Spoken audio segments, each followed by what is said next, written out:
Allah beni yeryüzüne eşrefi mahluk diye yaratılmışların en şereflisi olarak indirdi. Ahsen-i takvim beni güzel surette yarattı. Filtrelere gerek kalmadan. İçine düştüğümüz buhrandan bahsediyorum. Beni güzel yarattı Allah. Bana bir kalp verdi, bana idrak verdi, bana akıl verdi, bana arama kabiliyeti verdi, bana iman verdi. Hayatımda sevdiğin kim ve ne varsa onları yaratıp onları bana sevdiren de Allah'tır.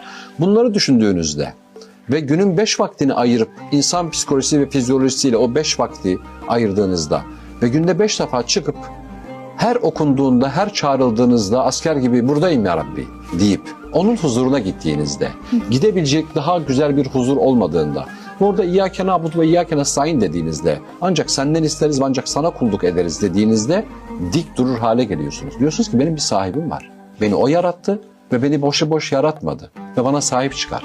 Beni tatmin eder, mutlu eder, kalbimi huzurlu eder. Ben de ona teşekkür ettiğim sürece.